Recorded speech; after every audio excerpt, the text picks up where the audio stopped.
កូនឆ្កែអញគឺកូនឆ្កែត្រូវហើយខ្ញុំគឺកូនឆ្កែនោះហើយហើយបានចាក់រត់ចោលខ្ញុំដឹងថាខ្ញុំតាមរកអញពិបាកដែរទេថ្ងៃនោះមានបិសាចគិតជ្រងចង់សម្លាប់លោកខ្ញុំវាយមិនឈ្នះពួកវាក៏ពួកវាច្រាំខ្ញុំទម្លាក់ជ្រោះក្រោយមកមានអ្នកសច្ចាំជួយខ្ញុំហើយបានឲ្យខ្ញុំមើលថែភ្នែកមេឃាននេះទុកឲ្យអ្នកដែលមាននិស្ស័យគេមកយកតាមពិតគឺអញ្ចឹងសោះព្រោះតែអញ្ចឹងហើយ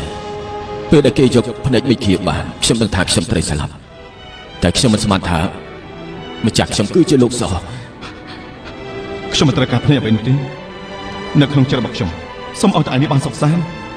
ឯងមិនต้องប្រាប់ខ្ញុំថាឈ្មោះអ្វីនោះទេប៉ុន្តែខ្ញុំទម្លាប់ហៅឯងថាកូនឆ្កែព្រោះបែបនេះទើបស្និទ្ធស្នាលជាងកូនឆ្កែឯងកុំស្លាប់ឯងកុំទៅចាំខ្ញុំក៏ចង់នៅជាមួយលោកដែរក៏ប៉ុន្តែពេលនេះខ្ញុំ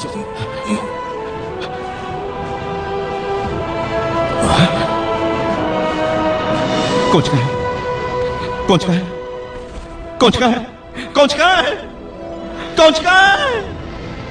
ឯងកុំទៅចាប់ខ្ញុំឯងកុំស្លាប់អីឯងកុំស្លាប់អី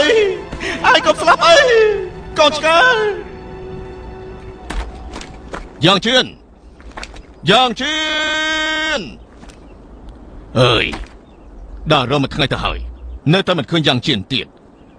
មើលទៅបើរកគេមិនឃើញទៀតជាតិពុលនឹងជ្រាបចូលបេះដូងគេហើយយ៉ាងជឿនតើឯងនៅណាទៅលោកមិនតបលីអាចជ្រែកដីយ៉ាងមិនទៅហើយរកយ៉ាងជឿនឃើញដែរទេខ្ញុំរកគេមិនឃើញទេប៉ុន្តែខ្ញុំឃើញសិនកំប៉ៅត្រូវហើយខ្ញុំឃើញសិនកំប៉ៅរត់ទៅខាងនោះហើយ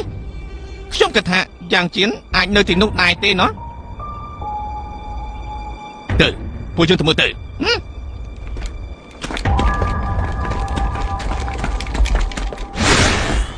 បងស្រីពីបងហើយ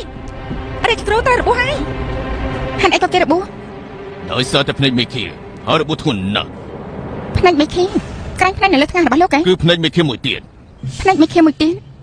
បង្ហាញខ្លួនហើយត្រូវហើយភ្នែកមេឃានោះមិនអន់ជាងភ្នែកមេឃារបស់យើងនោះទេតែហើយភ្នែកមេឃាដែលរាជគ្រូតាមរកនោះមិនដឹងថាទៅណាបាត់ហើយទេកុំចាំយូរអីជួយមនុស្សសិនទៅឈិញអញឆាប់នាំគេទៅតាំងសមាធិសិនទៅអេសីកំពុងតែនៅដែរឲ្យគេហាត់ជាមួយគ្នាទៅឆាប់ទៅចុះល្អនេះចេះអញ្ចឹងលោករកភ្នែកមេឃាមិនឃើញទេត្រូវហើយគួរឲ្យសោកស្ដាយណាស់ដែលយកមិនបានភ្នែកមេឃាមួយទៀតនៅទីណាទៅបានទៅលើយ៉ាងជឿនទៅហើយយ៉ាងជឿនមិនយកទៅចោលខ្ពស់ស្រាប់ទៅហើយបើឲ្យវាបានភ្នែកមេឃាទៀតនោះស៊ីឈីដូចជាខ្លាចដល់ស្លាប់យ៉ាងអញ្ចឹងបើយើងចង់វាយលោកស៊ីឈីគឺពិបាកហើយត្រូវហើយទូមកគុំក៏គិនចឹងដែរមហាគ្រូវ៉ាន់មានយកទៅសាឡេទៅទុកប្រទេសចុះនៃរបស់យ៉ាងជឿនបើចង់ខ្លាចជាភ្នែកដល់បកាយមិនមែនងាយស្រួលនោះទេក៏នោះទូមកគុំរងទុកវេទនាខ្លាំងណាស់តម្រាំតែភ្នែកនេះមានមហិទ្ធិឫទ្ធិដូចសពថ្ងៃដូច្នេះនៃរបស់យ៉ាងជឿនមិនទាន់គួរឲ្យខ្លាចនោះទេសំដីគឺបាត់នេះហើយតែអ្នកខ្លាំងនៅស៊ីឈីច្រើនទៅគ្មានផលល្អចំពោះយើងនោះទេ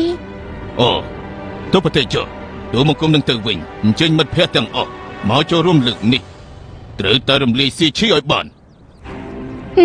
រំខានមហាគ្រូហើយល្អក្រាថ្មីមកគុំលា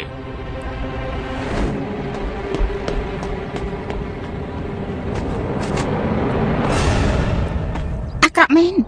ស៊ីឈីយកបានវត្ថុទឹកច្រើនខ្លាំងណាស់តើគិតយ៉ាងម៉េចទៅបងស្រីពីបងហើយបងទៅមើលទៅយ៉ាងម៉េចហើយតុងប៉ាងធ្ងន់ធ្ងរខ្លាំងណាស់តែ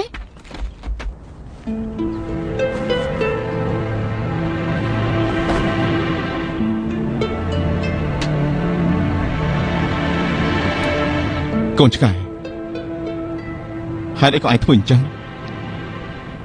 គ្មានតម្លៃទេកាលនោះខ្ញុំជួយឯងគឺជាការយកអាសាមិនស្មានថាឯងដឹងគុណពលីដើម្បីខ្ញុំសោះតើឯងដឹងទេឥឡូវនេះទោះខ្ញុំមានភ្នែកមេឃាក៏ខ្ញុំគ្មានអារម្មណ៍ថាសប្បាយចិត្តដែរកូនឆ្កែឯងឆាប់រស់ឡើងវិញមកយ៉ាងជឿនលោកមិនតំលីខ្ញុំនៅទីនេះយ៉ាងជឿន